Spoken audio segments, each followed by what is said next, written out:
just sitting here thinking about being sad. When do I ever be sad? I be sad. I thought at first I was like, I'm sad every time I wake up. That's it. But it ain't every time. I've been sad. I'm only sad when I wake up ever since I lost my son. I got used to him being in the incubator. And he always woke me up. Always crying when it first went on. When it first went on, it was nerve wracking. And then at the same time, I was healing from drug abuse. So it was like I had to get up, even though I was going through withdrawals and I had to tend to my son. But I did it. I don't know, by the grace of God, I did it. I had to get up every morning, 4 in the morning sometimes, 6 in the morning. He just wake up crying. Thankfully, he was the cutest little thing when he cried. Man, he was so cute. I spent so much time with my son.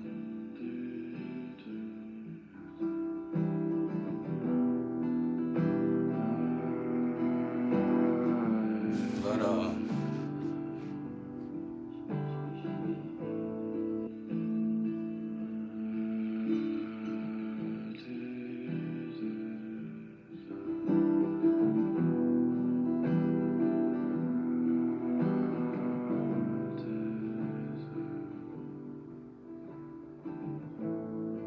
so I try not to even think about him. Because if I think about it, it's over. I'm gonna break down every time. I just couldn't imagine somebody sacrificing a family so beautiful. If my ex-wife would have just came and talked to me, we could have rectified, we could have dealt with it. Instead of sacrificing a family so beautiful, we went through so much together. There's no way in the hell, I don't care what the hell was going on out there. It was the devil. It had to have been the devil. It was hell, because I wouldn't have did it. No way. I ain't never, my ex-wife, as much crap. She always was distant. I always knew she was doing something. She wasn't never in the relationship, but she did good in the relationship. She worked hard. She did stuff. I didn't complain about it. But I knew she was doing other things. As long as she took care of home, I didn't give a damn. But I guess eventually it started leaking into the home. But still, I was hoping and praying that she would have seen what she had and just let that go. Just let that go. And then she probably still dealing with them same people. You ain't let it go. I don't know if she have or not. She probably have. I don't know. I don't deal with them. But I haven't seen her or my son in 5.5 years. And I guess it hurts. Sometimes when you go through a situation like that, it hurts so bad you don't want to be alone. You want to stay around the people who destroyed you. Not me. I wasn't like that in the street. I got the hell away from your ass. And when I got away from you, I told you why I was getting away from you. Because when somebody sabotages something in your life, they're going to play that role to be good to you just because they know they broke you. And I go ahead and tell them, I'm finna leave you too. And they be like, why you leave me? Because you did this, you moving like that, you had an agenda to do that. I like that. I get a thrill off it. I love to look you in your eyes and set you straight and put your head in the mud before I leave. I love it. It give me energy. Because when I find out you had some sideways agenda and you just sitting down picking it, you got to pick your spots. You know what I'm saying? You need to pick your spots. Everything ain't fun and games. Everything ain't no movie. And just because you think you're going to pay somebody, get somebody some money, you think they're going to be happy about it. Ain't nobody gave me nothing first and foremost. And every time you say you're going to give me something, you give it to my doppelganger. You need to pick your spots with your jokes, though. Y'all don't want nobody real anyway. Don't nobody want to deal with nobody real. It's like fake is real now, and real is fake. Energy shifting so bad. Anyway, so it's like my ex-wife, all she had to do was come and talk to him, and we just dealt with that, all of it. No matter how messy she felt like it was, we would have dealt with it. But see, I was messed up too, you know. That's why when I had that near-death experience, when I went to hell, it was because of stuff I done. So I wasn't no better, but I was more of a gangster than what they were doing. I don't know what the hell they call themselves gangster, and they, you know, doing quite the opposite. There's nowhere near gangster, you know what I'm saying? They might kill you with your back turned, you know. They might do all this silly stuff, and they think it's gangster. Ain't nothing gangster about that. Their definition of a gangster is perplexing, it's perverse. Man, I mean, that was back then. But I was just more of a real gangster, bro. I just did stuff. So when I had that near-death experience, I went to hell accordingly, like I supposed to have. But anyway,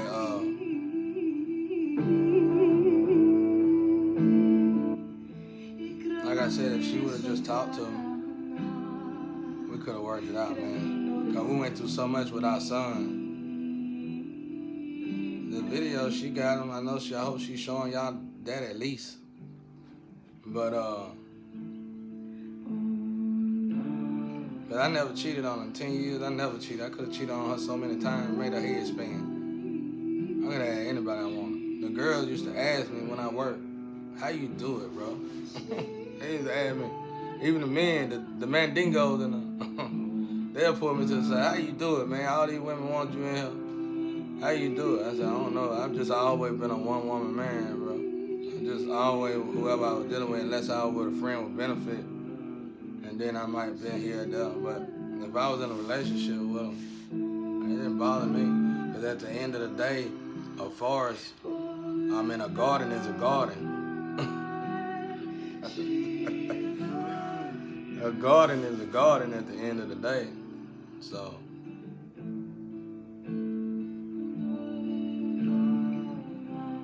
a garden is a garden, man.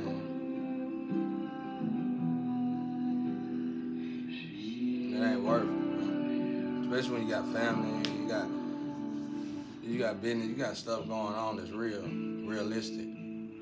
A garden is a garden. You don't want to sacrifice everything. It's just like losing your job because somebody said the N-word to you. That's crazy. It's irate at this point. You shouldn't even be thinking like that no more. Because obviously, we keep ourselves in that. I mean, facts. It's us that's keeping us in that situation right there. It ain't got nothing to do with them. We have to free ourselves as a unity in a certain department away. And then they'll probably stop saying, oh, we'll all say to each other. Then you would no longer be that way. But as long as it's on paper like that, they feel like they got every right to call us that. And it's almost like a wake-up call. Remember, you still this now. No matter how rich you are, no matter who you are. You still there because we ain't free. You know, we haven't freed ourselves. Like, document-wise. We just ain't doing it. We scared of paperwork. Oh, my grandpa said. No N-word don't like paperwork. Don't blame them on like paperwork. But anyway,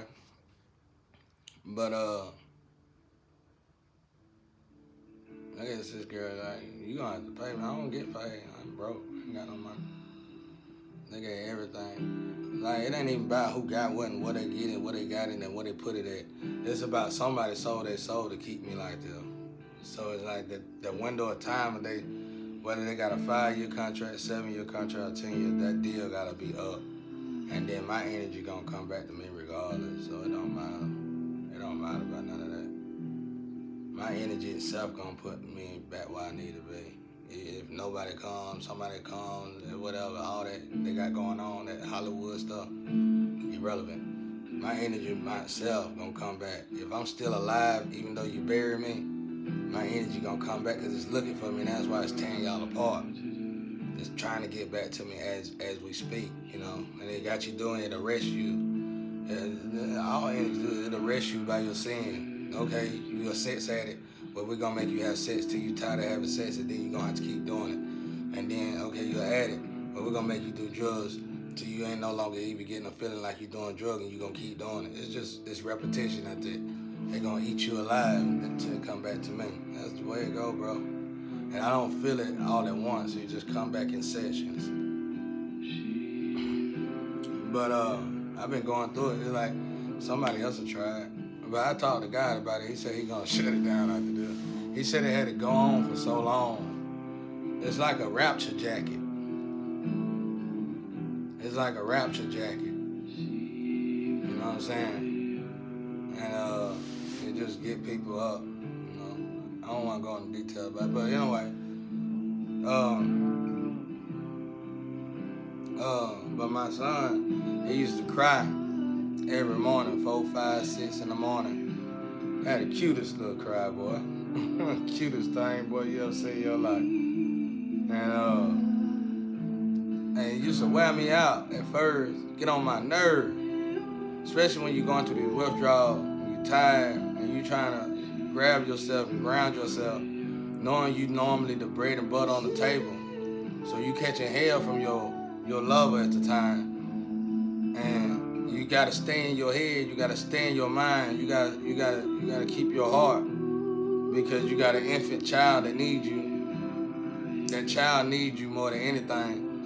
You can't get into your emotions, you can't get into your feelings. You're constantly getting attacked though. And you gotta look at the fact that, okay, your child crying, an incubated child now, he's not attacking you. You know, everybody else might be attacking you, but make sure you understand that this child is not attacking you. So over time, I just became numb to it. And then it got to the point, somehow, by the grace of God, it got to the point where I was looking forward to my son crying, no matter how tired I was. And I would get up 4, 5, 6 in the morning, do it all over again, and he would not go to sleep, you know what I'm saying? He had that old guy-like energy in him. And he overweight now. I know you, I seen your picture of you, son. You gotta get some of that weight off you. I don't know what your mama doing. You hear I'm talking to you. You need to get that off of him. You know he ain't supposed to be that big. I don't know what kind of games y'all playing.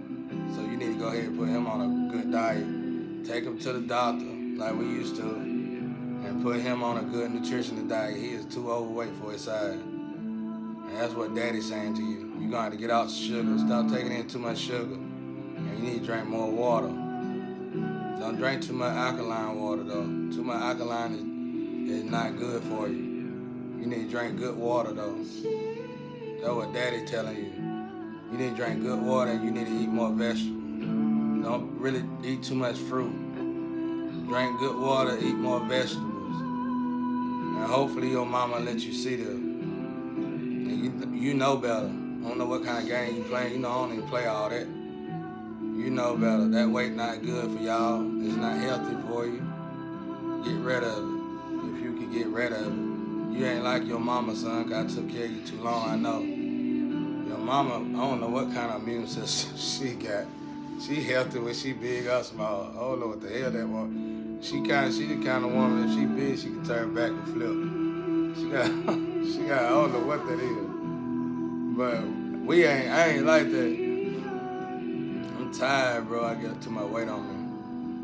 And I know my son is a lot like myself. You get that weight off you. I don't know what the hell I had white was. I'm glad my son got both our immune system in him though. But I need you to stay strong. I need you to eat right, be healthy. That's what daddy telling you. You need to be healthy, no matter what. Don't let nobody steer you the wrong way.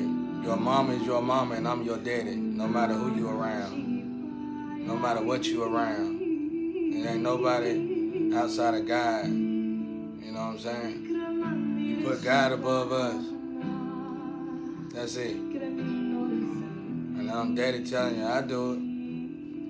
I do it regardless of how much I'm going through. I still try to take care of myself, no matter what.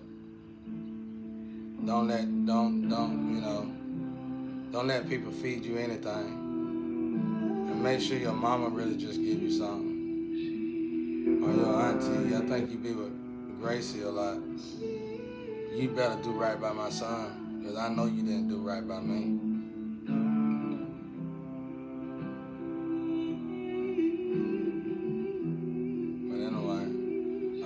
off here. But yeah, that's what I wanted to say. I was happy. I started looking forward to taking care of my child. And 1.5, we were happy. We were taking him to all his doctor visits. I used to take him to this little clinic thing, where women gotta take their kid. Where they gotta hold the child for so long, they had a little bag on them. They gotta have their little bags on because they gotta be with the child. And they go into, because he was born in an incubator, he gotta go to all these different, he gotta go to all these different, he have to go to all these different doctor visits, and they was incredible. They were good doctors. They was in Carolina. They did great by my son. And it was a lot of doctor visits, I used to hate when he got shot. I hated when my son cried. It made me feel bad. I wanted to cry when I saw him cry. He cried, his old lip would vibrate when he cried. But anyway,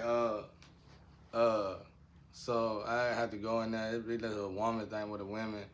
I'll sit around with the baby on him. Cause his wife was working. Cause I had broke my neck, went through all this craziness. And I was out of work for a while. But I had to go in this room where you had to hold your child a certain way or whatever. All the women sitting around and they got their kids, most of the women. I'd be the only man there. And the woman was like, "You always the only one here." I said, yeah, the wife be working. I said, she said, "You take your child everywhere?" I said, "I take my child in the club like this and drop off something and walk out the club." I had my child in a little bag, and he would always just hold his little bottle like he was cool. You know what I'm saying?